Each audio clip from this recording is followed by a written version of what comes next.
ஸ்ரீமதே ராமானுஜாய நமகா. அனைவருக்கும் இனிய காலை வணக்கம். நாமும் ஸ்ரீமத் பாகவதத்தின் நாள் 12ல நாம இருக்கோங்க. நாம நேத்தைக்கு என்ன சரித்திரம் பார்த்தோம் அப்படின்னா, பர்ஷித் மகாராஜன் வந்து சுக மகரிஷி கிட்ட எனக்கு 7 நாள் தான் இருக்கு. அதுக்குள்ள நான் அறிந்து கொள்ள வேண்டிய அனைத்தையும் எனக்கு கற்றுக் கொடுக்கணும் அப்படின்னு பிரார்த்தனையா வச்சாரு. அதனால சுக மகரிஷியும் நான் என் தந்தை கிட்ட இருந்து கத்துக்கிட்ட ஸ்ரீமத் பாகவதத்தை உனக்கு உபதேசிக்கிறேன் அப்படின்னு வந்து சொன்னாரு. அப்புறம் ஒரு புராணம் அப்படின்னா, அதுக்கு 10 லட்சணங்கள் இருக்கணும். அது அனைத்தும் வந்து ஸ்ரீமத் பாகவதத்துக்கு இருக்கு. அது ஒரு பரிபூரண புராணம் அப்படின்றதையும் சொல்லிக் கொடுத்தாரு. அதுக்கப்புறம் வந்துட்டு ஷ பரீட்சித் மகாராஜன் வந்து ஒரு மனிதனுக்கு பக்தியானது எப்படி கைகூடும்? இறைவன வந்து எப்படி நாம வந்து நினைக்கிறது? அப்படின்ற வழிய எனக்கு சொல்லிக் கொடுக்கணும் அப்படின்னு வந்து கேட்டாரு. அதுக்கு தான் வந்துட்டு சுக மகரிஷி என்ன சொன்னார்ன்னா, தியானம் வந்து ஒரு சிறந்த வழி. தியானத்தின் மூலமா நாம இறைவன அடையிறது ரொம்பவே வந்து கை கொடுக்கும் நமக்கு. "நீ வந்து தியானம் பண்றியா?" அப்படின்னு வந்து கேட்குறாரு. அப்போ சரி, தியானத்த எப்படி பண்றதுன்றதையும் நீங்களே எனக்கு சொல்லிக் குடுக்கணும்னு அவன் கேட்குறான். அதனால பண்றதுக்கான வழிமுறைகள வந்து காட்டிக் குடுக்குறாரு. முதல்ல வந்து நாம அமர்ற இடம் வந்து எப்படி இருக்கணும்? நம்மளுடைய உள்ளம், உடல் வந்து தூய்மையாக இருக்கணும். தூய்மையான இடமா இருக்கணும். சத்தமில்லாத இடமா வந்து இருக்கணும். ஒரு ஆசனம் போட்டு அது மேல பட்டு துணி விரிச்சு தான் நாம அமரணும். அதுக்கப்புறம் நம்மளுடைய கண்கள வந்து நம் மூக்கு நுனியில கொண்டு வந்து நிறுத்தி பத்மாசனத்துல அமரணும். அப்படின்றது வரைக்கும் சொல்லிக் குடுத்துட்டாரு. இனி அடுத்து என்ன படிநிலைகள் அப்படின்றத எப்படி மகரிஷி காட்டுறாருன்றத பார்க்கலாம் வாங்க. என்ன அப்படின்னா, இப்போ உட்காந்தாச்சு. உட்கார்ந்த பிறகு உடல் அடங்கி ஒரு இடத்துல உட்காந்தாச்சு. இனி மனத அடங்கி ஒரு சிந்தனைக்கு வரணும் இல்லையா? பகவான நினைக்கணும் அப்படின்னா, மனசு வந்து அதுக்கு கோஆப்பரேட் பண்ணணும். அப்ப மனச வந்து எப்படி அமைதிப்படுத்துதல் அப்படின்னு பார்த்தா, மூச்சு பயிற்சி, அதாவது பிராணயாமம் அப்படின்றத வந்து நீ செய்யணும் அப்படின்னு வந்து சொல்றாரு. உன்னுடைய மூச்சோட கண்ட்ரோல வந்து நீ எடுக்கணும். ரொம்ப அவசர அவசரமா மூச்சு விடாம, நல்லா லாங் பிரீத்தா வந்து எடுத்து அந்த பிராணயாம பயிற்சிய செய்த அப்படின்னா, அப்படியே வந்து மனசும் அமைதிப்படும். உடலும், மனதும் அமைதியா இருக்கிற நிலையில தான் நாம பகவான பத்தி யோசிக்கவே முடியும். ஸோ, அதனால நீ அத செய்யணும் அப்படின்னு வந்து சொல்றாரு. சரி, ஓகே. 2வது ஸ்டெப்பும் முடிஞ்சது. 3வது இனி பகவான மனசுல கொண்டு வர்றது தான். பகவான எப்படி மனசுல கொண்டு வர்றது? அப்படின்ற கேள்வி தான் பரீட்சித்துக்கிட்ட இருக்கு. அதுக்கு சுக மகரிஷி என்ன சொல்றாரு அப்படின்னா, பகவானினுடைய விராட் ஸ்வரூபத்த நீ மனசுல தியானம் பண்ணணும் அப்படின்னு வந்து சொல்றாரு. விராட் ஸ்வரூபமா? அது எப்படி இருக்கும் மகரிஷி? எனக்கு தெரியாது. கொஞ்சம் சொல்லிக் குடுங்க அப்படின்னு கேட்குறான். இல்ல, உனக்கு வந்து ஈரேழு 14 லோகங்கள் இருக்குன்றது உனக்கு தெரியும் இல்லையா? அப்படின்னு கேட்குறாரு. ஆமாங்க மகரிஷி, நிச்சயமா அப்படின்னு வந்து பரீட்சித் சொல்றான். இந்த 14 உலகங்களுமே வந்து பகவானினுடைய அங்கங்கள் அப்படின்னு வந்து சொல்றாரு சுக மகரிஷி. ஆ பகவானினுடைய தலை தான் வந்துட்டு இந்த உலகத்தினுடைய டாப் மோஸ்ட் 14 லோகத்துல முதல் உலகம் எது அப்படின்னு பார்த்தா சத்தியலோகம் அப்படின்றது. அதுதான் பிரம்மா இருக்கக்கூடிய உலகம் தான் சத்தியலோகம் அப்படின்றது. அதான் டாப் மோஸ்ட். அது பகவானினுடைய தலையா வந்து இருக்குது. அடுத்தது 14வது லோகம்னு ஒண்ணு கீழ இருக்கும் இல்லையா? பாட்டம்ல இருக்கும் இல்லையா? அந்த 14வது உலகம் எது அப்படின்னு பார்த்தா, அதுதான் வந்துட்டு பாதாள உலகம் அப்படின்றது. அதுதான் பகவானுடைய கால்கள். ஸோ தலை வந்து சத்தியலோகம், கால் வந்து பாதாள லோகம். ஸோ இந்த 14 உலகத்தையும் எவ்ளோ பெருசு! நாம இருக்கிற பூமியே எவ்ளோ பெருசு! மேல ஒரு 6 லோகம் இருக்கு நம்ம பூமிக்கு மேல. கீழ ஒரு 7 லோகம் இருக்கு. இது அத்தன உலகமும் ஒன்று சேர்ந்த ஒரு ரூபமா இருக்கிறவர் தான் வந்து பகவான். அப்படி இருக்கிற அந்த 14 லோகத்தையும் தன்னுடைய அங்கமா கொண்ட அந்த ரூபத்துக்கு பேரு தான் வந்து விராட் ஸ்வரூபம் அப்படின்னு வந்து சொல்லிக் கொடுக்கிறாரு. அப்பாடா! அவ்ளோ பெரிய உருவமா? அது எப்படி என்னால கற்பனையே பண்ண முடியலையே! அப்படின்னு வந்து சொல்றான். ஒண்ணும் பிரச்சனை இல்ல. நான் ஒவ்வொரு உலகமா சொல்லி, அது பகவானினுடைய எந்த அங்கமா இருக்குன்னு நான் வந்து உனக்கு சொல்றேன். நீ அத உன் மனக்கண்ணுல அப்படியே கொண்டு வர முயற்சி செய் அப்படின்னு வந்து சொல்றாரு. சரின்னு சொல்ல ஆரம்பிக்கிறாரு. இப்ப நாம வந்து என்னைக்குமே பகவான வழிபாடு செய்றதா இருந்தா, அவருடைய திருவடியில இருந்து தான் வந்து நாம சேவிக்கணும். பெருமாள் கோவிலுக்கு போனாலுமே அதத்தான் வலியுறுத்துறாங்க பெரியவங்க. ஏன் அப்படின்னா, அந்த திருவடிய பார்க்குறப்போவே வந்துட்டு நம்மளுடைய ஆணவம், அகங்காரம் எல்லாம் வந்து அந்த திருவடியில வீழ்ந்துருமாம். நாம செய்த பாவம், குற்றம் எல்லாம் வந்து அந்த திருவடி மன்னிச்சு ஏத்து, நம்மள வந்துட்டு ஒரு நற்கதிக்கு அடைய வைக்கும் அப்படின்றதுனால. ஸோ அப்போ இப்பயும் சுக மகரிஷி என்ன செய்றாரு அப்படின்னா, பகவானுடைய திருவடியத்தான் முதல்ல வந்து சொல்ல ஆரம்பிக்கிறாரு. ஸோ பாதாள உலகம் தான் வந்து பகவானினுடைய அந்த உள்ளங்கால்களா வந்து இருக்குது. பாதாள உலகத்துக்கு மேல இருக்கிற உலகத்துக்கு பேரு ரசாதலம் அப்படின்றது. அந்த உலகம் அவருடைய குதிகால்களா இருக்குது. அதுக்கடுத்து மகாதலம் அப்படின்றது, அது அவருடைய கணுக்கால்களா இருக்குது. அடுத்தது தலாதலம் அப்படின்றது, அது பகவானுடைய முன்னங்கால்கள். சுதலம் அப்படின்ற லோகம் வந்து பகவானினுடைய முழங்கால்கள். அதலம், விதலம் அப்படின்னு சொல்லி 2 உலகங்கள் 2ம் அவருடைய தொடைப்பகுதிகளா இருக்குது. ஸோ அப்போ பூமி, அடுத்தது பூலோகம். அதுதான் இடைப்பகுதி. நாம வந்து பகவானினுடைய இடைப்பகுதியில தான் நாம வந்து இருக்கோம். இந்த பூமி வந்துட்டு. ஸோ அப்போ இந்த பூமிக்கு கீழ இருக்கக்கூடிய 7 உலகங்கள். அதல, விதல, சுதல, மகாதல, தலாதல, ரசாதல, பாதாள அப்படின்னு வந்து சொல்லுவாங்க. ஸோ இந்த 7 உலகங்களும் வந்துட்டு பூமிக்கு கீழ இருக்கு. இது பகவானினுடைய இடுப்புக்கு கீழ உள்ள பகுதி. அடுத்து மேல் உலகங்கள். நம்ம பூமிக்கு மேல என்ன இருக்கு அப்படின்னு பார்த்தா, புவர்லோகம் அப்படின்னு ஒரு லோகம் இருக்கு. அது பகவானினுடைய தொப்புள் பகுதியா இருக்குது. அடுத்தது சுவர்லோகம். அது வந்து பகவானினுடைய திருமார்பா வந்து இருக்கு. அடுத்தது மகர்லோகம். அவருடைய கழுத்து பகுதி. ஜனோலோகம் அப்படின்றது அவருடைய திருமுகம். அடுத்தது தபோலோகம் அப்படின்றது அவருடைய நெற்றி பகுதி. அடுத்தது சத்யலோகம் அப்படின்றது பகவானுடைய தலைப்பகுதியா வந்து இருக்குது. ஸோ அப்போ மேல இடுப்பு பகுதிக்கு மேல இருக்கிறதெல்லாம் மேல் உலகம். இந்த மாதிரி 14 உலகங்களும் பகவானுக்கு வந்துட்டு ஆ அங்கங்களாகத்தான் வந்து இருக்குது. இந்த பிரபஞ்சமே வந்து இறைவனின் ஸ்வரூபம் தான். நீ எந்த பக்கம் திரும்பினாலும், எத பார்த்தாலும் அது இறைவன் தான் அப்படின்னு வந்து காட்டிக் கொடுக்கிறாரு. அதாவது பார்க்கும் இடமெங்கும் நீக்கமற நிறைந்துள்ள பரம்பொருள், அணுவுக்கும் அணுவாய் இருக்கக்கூடியவன் பரம்பொருள் அப்படின்ற அந்த உன்னதமான தத்துவம் வந்து இந்த விராட் ஸ்வரூபத்துல இருந்து நமக்கு வந்து காட்டிக் கொடுக்கப்படுது. அது மட்டும் இல்ல. ஒவ்வொரு அங்கங்களா இருக்கிறது மட்டும் இல்ல. நாம பார்க்கக்கூடிய திசைகள் எல்லாமே பகவானினுடைய காதுகளா இருக்குது. ஆ ஒலி, அந்த சத்தம் நம்ம கேட்கிறோம் இல்லையா? அது வந்து பகவானினுடைய கேட்கும் திறன் தான். ஆ அக்னி பகவான் தான் பகவானினுடைய வாயா இருக்காரு. சூரியன் தான் பகவானினுடைய 2 கண்கள். இரவு மற்றும் பகல் வருது இல்லையா? அதுதான் வந்து பகவானுடைய கண் இமைகள். மேகங்கள் வந்து பகவானினுடைய தலைமுடி. நதிகள், இந்த பிரபஞ்சத்துல ஓடுற எல்லா நதிகளுமே வந்துட்டு பகவானினுடைய நரம்புகள். அப்புறம் மரம், செடிகள் இதெல்லாம் பகவானினுடைய ரோமங்களா இருக்குது. ஸோ வாயு, அந்த காத்து இருக்குது இல்லையா? அது பகவானினுடைய மூச்சு காற்று தான். அவருடைய மூச்சு காற்று தான் அப்படியே வாயுவா வந்து பரவி இருக்கு. நாம பார்க்கக்கூடிய கடல்கள் எல்லாமே அவருடைய வயிற்று பகுதி.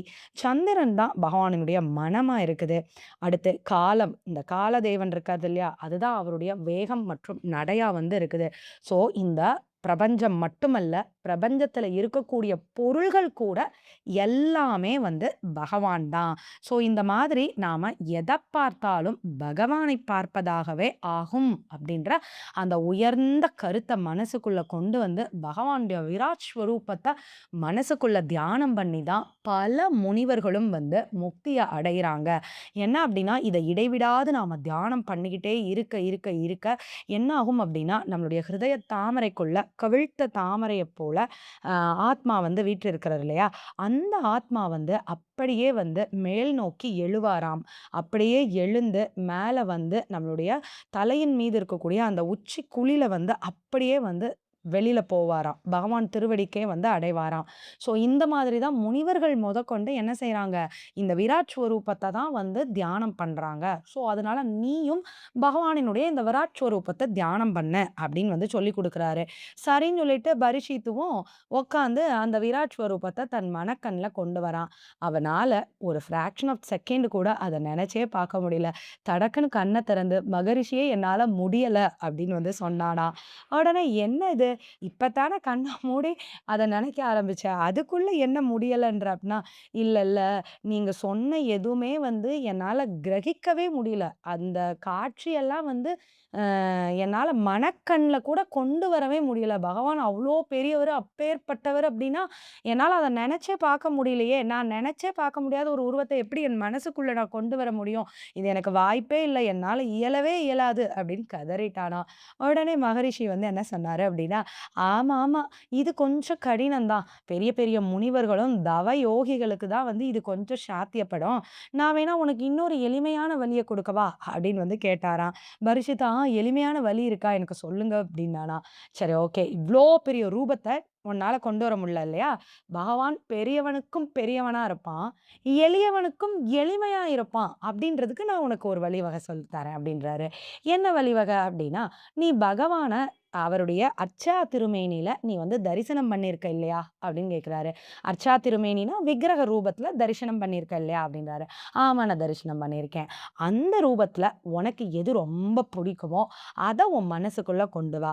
கொண்டு வந்து பகவான பாதாதி கேசமா வந்து நீ வந்து சேவிக்கணும். அவருடைய திருவடியில இருந்து அப்படியே ஆரம்பிக்கணும். திருவடி, அவருடைய ஆ கணைக்கால்கள், அடுத்து முழங்கால்கள், அடுத்து தொடைப்பகுதி, அடுத்து வயிற்றுப் பகுதி, மார்பு பகுதி, மார்புல குடியிருக்கிற மகாலட்சுமி தாயார், அவருடைய 4 கரங்கள், அழகான கழுத்து, அழகான பவளம் போன்ற வாய், அதுக்கப்புறம் அவருடைய அழகிய கண்கள், திருமுக மண்டலம், அவரது கிரீடம் அப்படின்னு சொல்லி, அப்படியே பகவானுடைய திருமேனிய உன் மனசுக்குள்ள அப்படியே ஓட விடு. நீ இது வந்து இப்போ இந்த விராட் ஸ்வரூபம்னா நீ பார்த்ததில்ல. அது ரொம்ப கஷ்டமா இருக்குன்னு சொல்ற இல்லையா? இது நீ பார்த்தது தானே! அப்ப இத உன் மனசுக்குள்ள கொண்டு வந்து நீ தியானம் பண்ண முடியுமா? அப்படின்னு வந்து கேட்கிறாரு சுக மகரிஷி.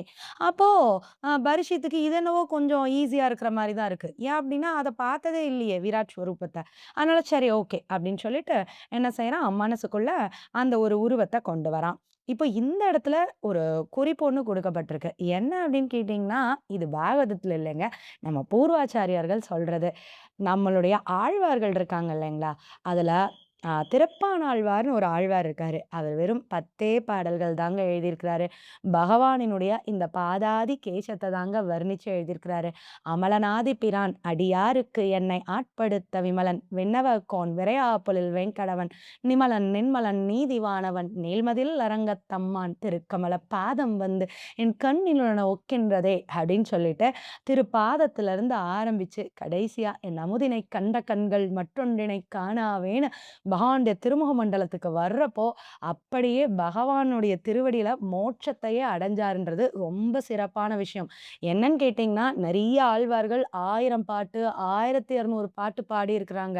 ஆனா, அவங்களுக்கெல்லாம் எளிமையா கிடைக்காத மோட்சம், இந்த 10 பாடல்கள பாடின திருப்பாணாழ்வாருக்கு கிடைத்தது. அதனுடைய ஏற்றம் என்ன அப்டின்னா, இந்த பாதாதி கேசமா வர்ணிச்சது தான்.